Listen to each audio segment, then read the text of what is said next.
18 सितंबर है, दिन गुरुवार का है। पारसनाथ साहब 1996 बैच के आईपीएस पदाधिकारी हैं। सीआईडी के काम में बड़ा सुधार देख रहा है। ऑनलाइन बड़ा तेजी से काम देखा जा रहा है, हेडक्वार्टर से लेकर जिला तक। सर देखिए, ऐसा है कि हम लोगों को राज्य सरकार के जो ब्यूरोक्रेसी के प्रमुख होते हैं उनका निर्देश पिछले 2024 में मिला था, और ऐसे तो 2020-21 से ही इस पर चल रहा है कि हम लोगों की जो फाइलें हैं या बाकी जो करस्पॉन्डेंस हैं वो डिजिटल किया जाए।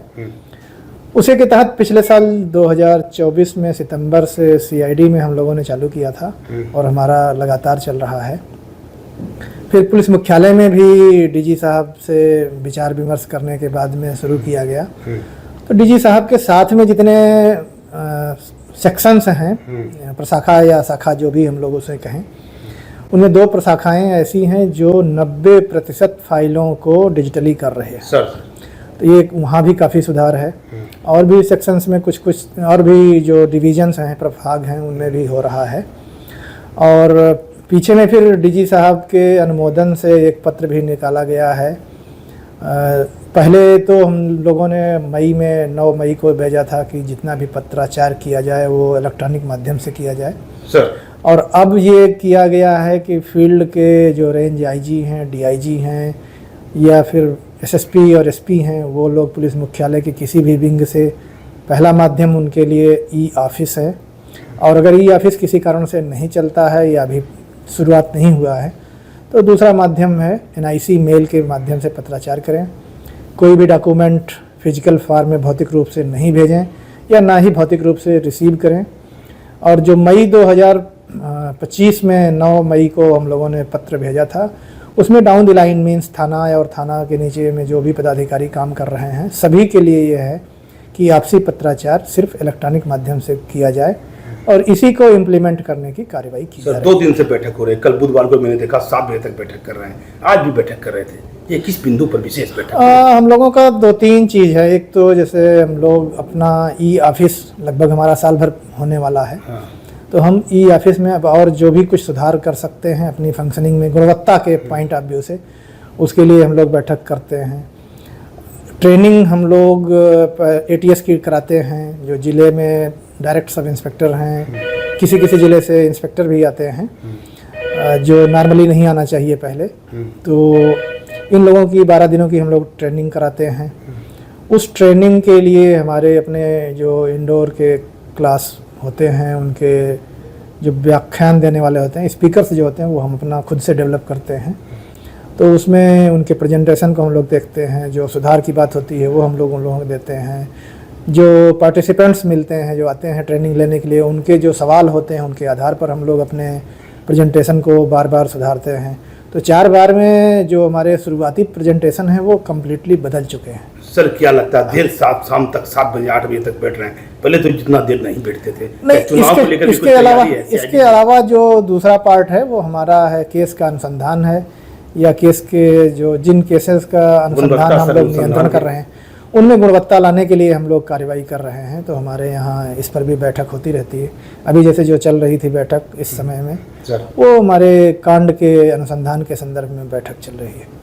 क्या विशेष लग रहा है सर? ऑनलाइन वाला जो किए बड़ा हंगामा खलबली मची है विवाद में, बहुत लोग ऑनलाइन जो डिजिटल काम देख के हड़बड़ा गए हैं। नहीं, कोई ऐसा इसमें हड़बड़ाहट नहीं है। ये हम लोग 9 मई को जो चिट्ठी निकाले थे उससे पहले ही अप्रैल से ही ये किया जा रहा था। और जो नया कानून बना हुआ है उस कानून में बहुत से ऐसे प्रावधान किए गए हैं जिसमें सारी कार्रवाइयाँ डिजिटली करनी हैं। इसी के लिए प्रस्ताव भी दिया गया था जिस पर राज्य सरकार ने सहमति व्यक्त किया था और 192 करोड़ रुपए का पिछले वित्तीय वर्ष में आवंटन भी दिया था, जिसमें एक आईओ को 80,000 रुपये तक के लैपटॉप और मोबाइल, 60,000 का लैपटॉप और 20,000 का मोबाइल खरीदने की अनुमति दी गई थी कुछ शर्तों के साथ में। तो जितने लोग एलिजिबल थे उन लोगों ने लगभग 9,500 लोगों ने पिछले साल खरीदा था।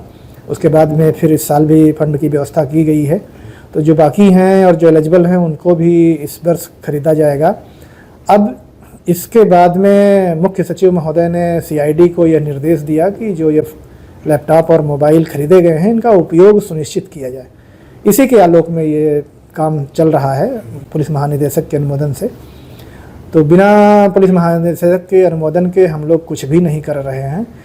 अब ये ज़रूर है कि इम्प्लीमेंटेशन मुझे देखना है और मुझे जिम्मेदारी दी गई है, तो मैं उसका पीछा कर रहा हूँ। और हम लोग अप्रैल महीने से ही हर थाने पर कंप्यूटर के प्रशिक्षण की भी बात कर रहे हैं। 7 बिंदु हम लोगों ने दिया हुआ है कि 7 बिंदुओं पर लोगों को जानकारी होनी चाहिए। 7 बिंदु क्या क्या है व्यापार साहब? कंप्यूटर का खोलना बंद करना, उसकी सिक्योरिटी देखना, कंप्यूटर में बोल करके टाइप कैसे किया जा सकता है, CCTNS का हम कैसे उपयोग करेंगे, ई-साक्ष्य ऐप जो नए कानून के तहत है उस पर हमें कैसे काम करना है, कांड की दैनिकी को हम कैसे डिजिटल कर सकते हैं, फिर हमारा जो फाइनल फार्म होता है उसको हम कैसे अपलोड कर सकते हैं, इलेक्ट्रॉनिक मेल कैसे बनाएंगे, इलेक्ट्रॉनिक मेल भेजेंगे कैसे, उसको रिसीव कैसे करेंगे, उसमें जो अटैचमेंट डिटैचमेंट ये फाइल और पेपर्स जो होते हैं उन सबको कैसे हम कर सकते हैं। और इसके अलावा एक एक्सेल भी है। तो बेसिकली जो हमारा बेसिक वर्क है कंप्यूटर का वो हम कर रहे हैं। और एक्सेल ही एक ऐसी चीज़ है जो थोड़ी आगे की है। अभी दिसंबर के बाद इसमें और गति हम लोगों को लाने का है, नवंबर के बाद, चुनाव के बाद में और लाना है, जिसमें विभिन्न प्रकार के ऐप जिनका यूज पुलिसिंग में होता है उन पर जोर दिया जाएगा। सर, विधानसभा चुनाव त्यौहार में क्या CID की कोई भूमिका रहती है चुनाव को लेकर, त्यौहार को लेकर? सर, चुनाव के लेकर के हम लोगों का सिर्फ एक है मेन कि जहाँ कहीं भी कोई बहुत गंभीर घटना होगी या कोई और ऐसी बात आएगी और उसमें CID के हस्तक्षेप की बात आएगी तो हम लोग उसमें करेंगे। जितने VIPs आते हैं उनके VIP प्रोग्राम को सुरक्षित और संरक्षित करने के लिए डॉग स्क्वाड की हम लोग व्यवस्था करते हैं।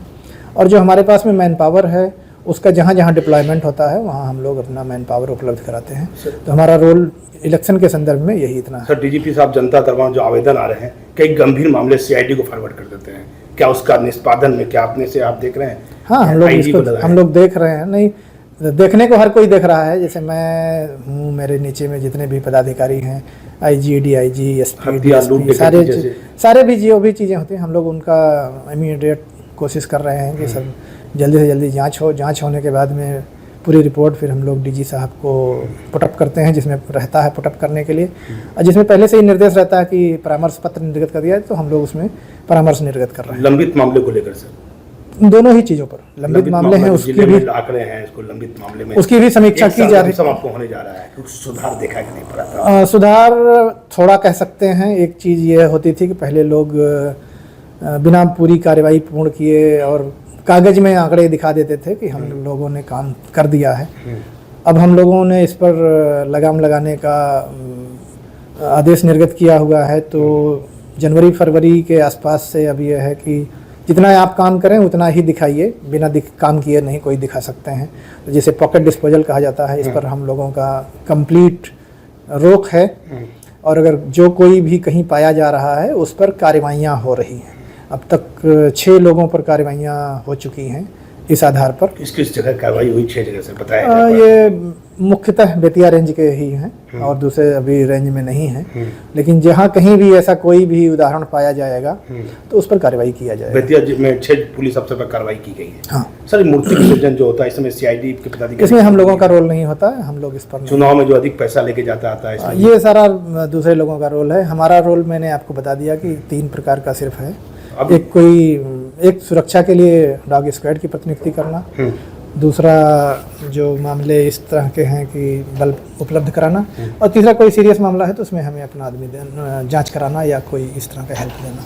हम अपना इंटरव्यू यहीं समाप्त करना है क्योंकि सर को जाना है जनता दरबार में। DGP साहब गए हैं कोई जरूरी मीटिंग में। तो सच देखना है तो हमारे चैनल बने रहिए। मैं पटना पुलिस मुख्यालय से दीपक नौरंगी।